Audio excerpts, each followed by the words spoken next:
Ceci est ce qu'on appelle un rapporteur. Un rapporteur, qu'est-ce que c'est? C'est un instrument de géométrie qui sert à deux choses. La première chose, c'est mesurer l'ouverture d'un angle qui est déjà tracé. La deuxième, c'est de construire un angle dont on connaît la mesure. L'unité de mesure d'un angle est le degré. Sur tous les rapporteurs, il y a deux éléments principaux. Le premier élément, c'est ce qu'on appelle le centre du rapporteur, et que tu repères soit à l'aide d'un trou, soit à l'aide d'une petite croix. Ça dépend de ton rapporteur. Et puis la deuxième chose, ce sont les graduations de 0 degré jusqu'à 180 degrés. Et chaque graduation vaut 1 degré.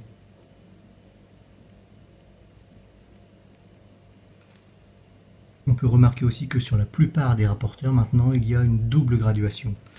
La première graduation de 0 degré à 180 degrés dans le sens des aiguilles d'une montre. Ce sont ici les graduations extérieures. La deuxième graduation de 0 degré à 180 degrés dans le sens contraire des aiguilles d'une montre. Ce sont les graduations intérieures. Alors tu te demandes peut-être lesquelles tu devras choisir. Eh bien, en fait, c'est tout simple. Ça dépendra uniquement de ta façon de positionner ton rapporteur. Pour mesurer un angle, tu commences par placer le centre de ton rapporteur sur le sommet de l'angle. Tu fais ensuite pivoter ton rapporteur de façon à aligner la graduation 0 avec un côté de l'angle et aussi en faisant en sorte que l'autre côté de l'angle se retrouve à l'intérieur de ton rapporteur.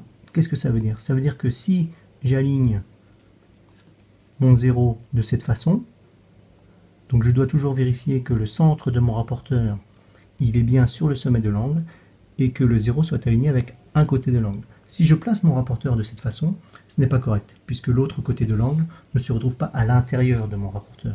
Il faut donc que je continue de tourner mon rapporteur pour venir aligner le 0 sur l'autre côté de l'angle. Donc là, je vérifie que mon centre du rapporteur est bien sur mon sommet et que mon 0 est bien aligné avec un côté. Cette position du rapporteur est juste puisque on a bien ce qu'il fallait. Le deuxième côté de l'angle est à l'intérieur du rapporteur. Il suffit ensuite de lire la graduation. Alors on ne lit pas n'importe comment, on lit en partant du 0 qu'on a aligné sur le côté. Donc ici, ce sont les graduations extérieures. Je vais lire la graduation correspondante, 65 degrés.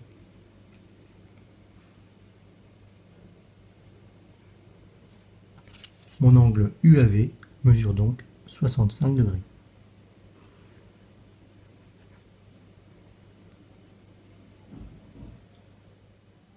Je te montre maintenant la mesure du même angle avec l'autre 0.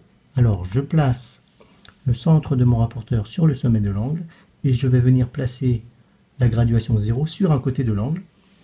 Donc je tourne mon rapporteur. Hop. Je vérifie que mon sommet et le centre du rapporteur coïncident. Voilà.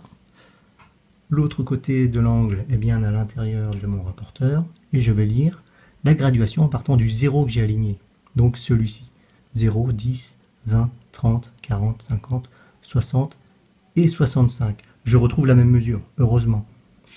Mon angle UAV mesure bien 65 degrés.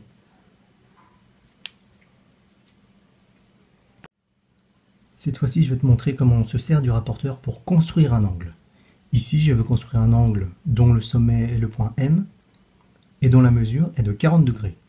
Je procède de la même façon que tout à l'heure, c'est-à-dire que je viens placer le centre du rapporteur sur mon sommet, le point M. Je viens aligner mon 0 sur le côté de l'angle. Je vérifie toujours que le centre du rapporteur et le sommet coïncident. Voilà. Je pars de mon 0 et je vais placer la graduation à 40 degrés. 10, 20, 30, 40. Je marque cette valeur. Il ne me reste plus qu'à tracer le côté. Je prends ma règle.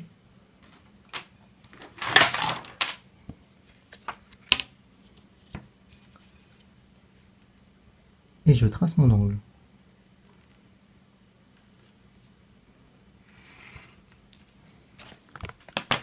Voici donc un angle de 40 degrés.